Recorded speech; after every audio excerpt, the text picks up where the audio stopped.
Hi guys, I'm Garen. I'm JD. And this is Investigating Comic Club, where we chronologically read, review, discuss, and rate specific crucial stories of the medium. Indeed, and we hope that you guys will subscribe to become Misfit members of Comic Club yourselves. Share your own opinions in the comments below. Stick around till after our conversation for our episodic comic quality poll, as well as after the Misfit Picture Show's logo for any potential bloopers that the episode could provide. Mr. Garen. Yes. This is X-Force issue 6. Another Dawn of X title reaches its end of our commitment through the first 6 issues. Mm-hmm. This is by Percy Segovia. I'll say to start it off, I think the colors make it an acceptable substitute for the loss of Cassara and Dean White, the regular artists. Yes. But it was still a loss. Yes. It's an acceptable loss. Yeah. No, I did notice that. I actually enjoyed the colors, maybe because I was just where my eyes were at and stuff like that. But it was right off the bat, turning the first page, seeing the colors. I'm like, oh yes, X-Force colors, you know? Yeah. And it wasn't until I think the third page where I was like, right after the tech page that I was like, oh. Not quite as... That opening shot of Sage is awesome.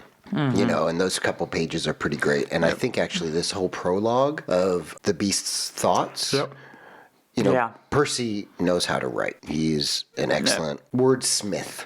Yeah. He really is. And it was kind of lovely, the way that it was all talking, showing each character kind of their differences and their personalities. And through that, I felt close to them. Yeah. Like I feel close to these characters. Mm-hmm. And I care for them. No, yeah. You see their point of view, you see their flaws, their strengths, each one, and throughout these 6 issues, we've definitely gotten more attached to these characters. Yeah, I thought at first that it was actually Sage who was thinking that. Mm-hmm. And I'm fine with it being the Beast, and it's still really cool kind of going back to what we said last time, how these characters that haven't gotten too much to do. Yeah. I'm intrigued for more of them. I hope each one gets kind of like a little bit more, a little bit of focus. Mm-hmm. And this issue provided that for Beast, which I appreciated. What did you think about Xavier's confession? You're my what did I write for that?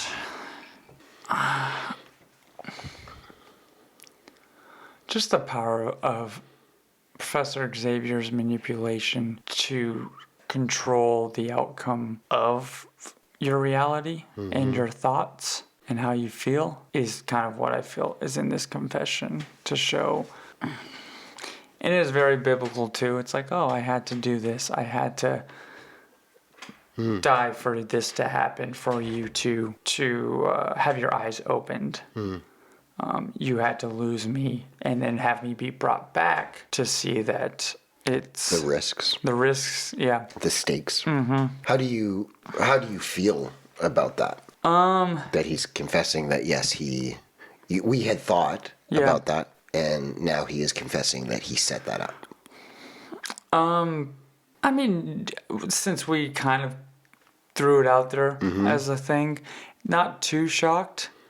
It's still, I don't know, I'm still kind of just thrown for a loop as, like, the deeper meaning maybe behind it all. Because it's like, oh, cool, yeah, I did this on purpose. Okay, cool, you did this on purpose. We get it. You can come back to life. We can, you know, but that's also from an outside perspective. That's not from, like, an inside living it, not knowing. Yeah, I think it's entirely troubling. Like, what about the mom that died? To people, the collateral damage? The actual collateral damage, because there's a lot of collateral damage. We saw several. Yeah. It makes a certain amount of sense that there was an assassin that took out the final person on the island now, because Charles certainly wouldn't want that person talking. Yeah. Straight up villain. Yeah. Like, for me, I'm like, well, that's actually not complicated, personally. And jumping kind of to the end with what Beast does kind of broke my heart. I suddenly was like, wait, the X-Force, are they villains? Like, completely now? Like, what just occurred? Oh yeah, for Beast to do that, but for that tech page, I think was also I think it's to take, you still have your choice and your point of view, but that tech page where it was before all this at the end was to kind of, if we wouldn't have read that and it was just Beast doing this, we would be like, Beast, what are you doing? Rather than, oh, he's doing it for the sake of mutant kind. Yeah, I think there's only...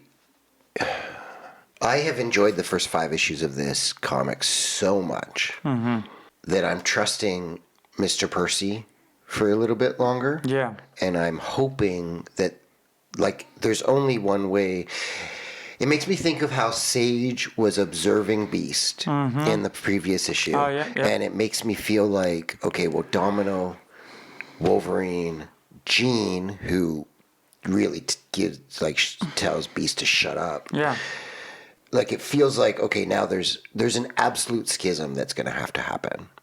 Yeah, I mean, this whole, and again, though, in the whole of it all, as far as Xavier kind of planning his own suicide, even in a sense faking his own suicide, knowing that you can come back and planning it all, it's kind of up there with, faking your death, and then having us find that out, and then to be thrown in the mix with the whole president's son, and then kind of going to find him, and then finding out the president's son pretty much did the same thing. Yeah. Planned his own capture so that he can then go off and... Yeah, you're right. It is a mirror, and one is considered... I don't think we're supposed to be rooting for the X-Men and Professor X and Beast. I don't think we are. Because Beast says, you guys aren't recognizing mutant sovereignty. Which is, very, very different than saying mutant equality. Yeah. It's a very different thing. Yeah. There's only one way this can go, right? Like, for me... Yeah. But, yeah. And X-Force, though, are the ones who have to do the dirty work.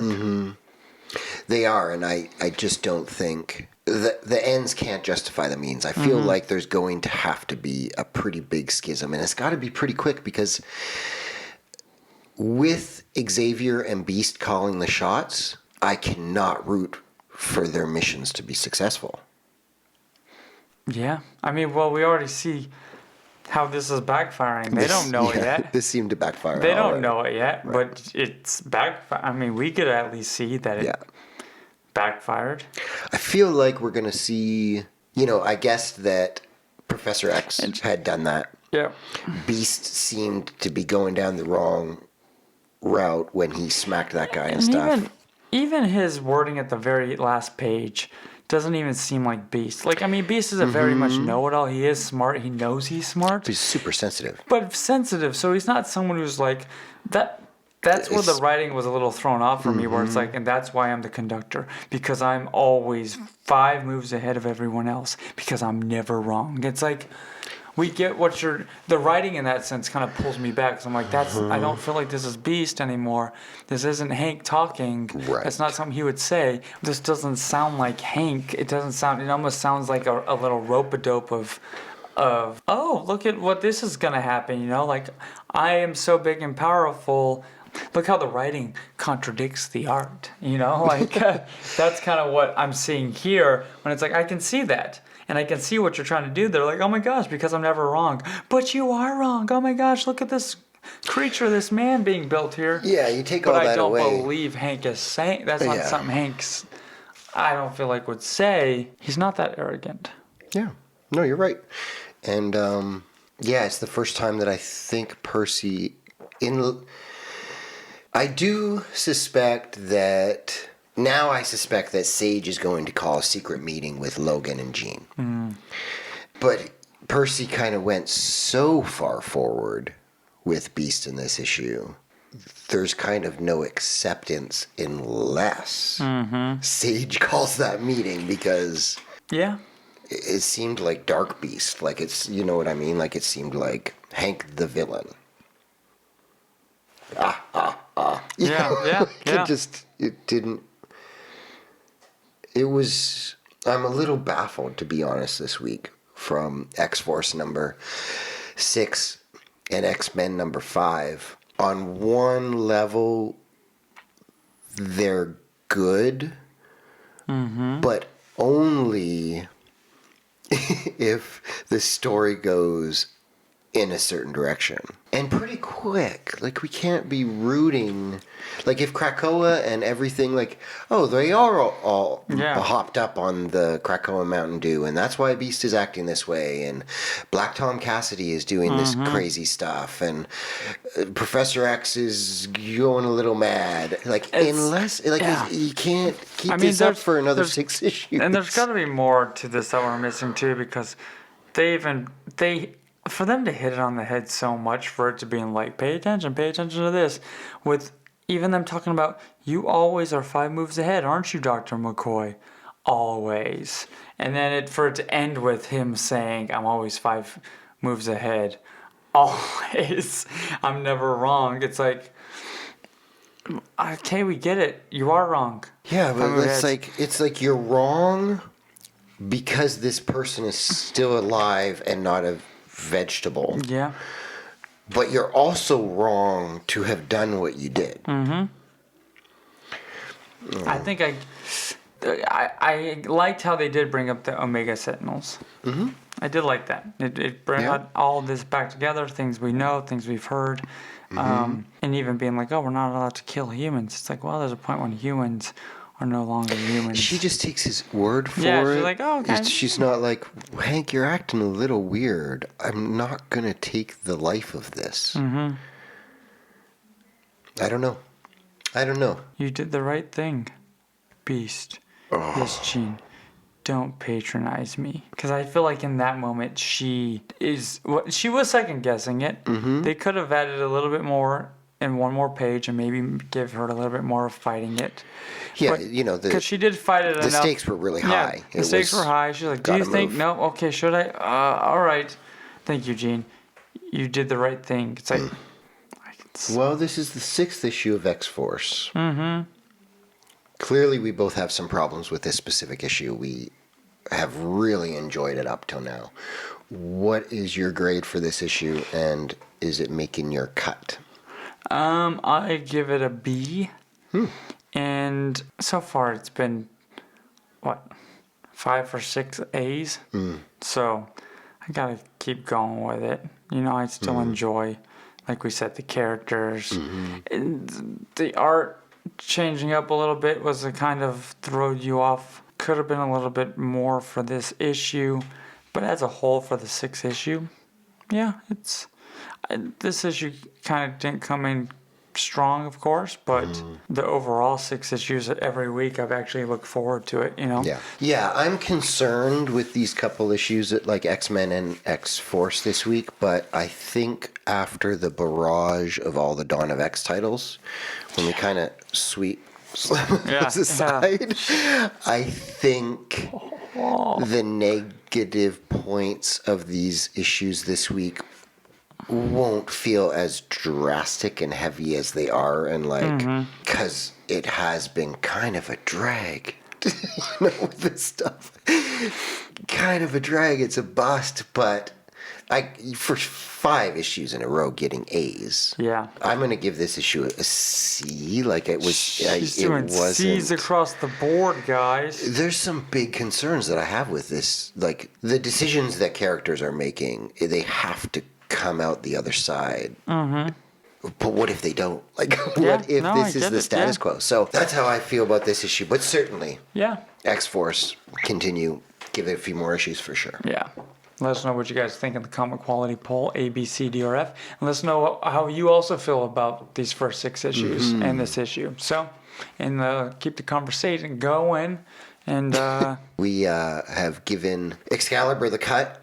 We're keeping X-Force, and X-Men is only on issue 5. Yep. So, here we go. To be continued.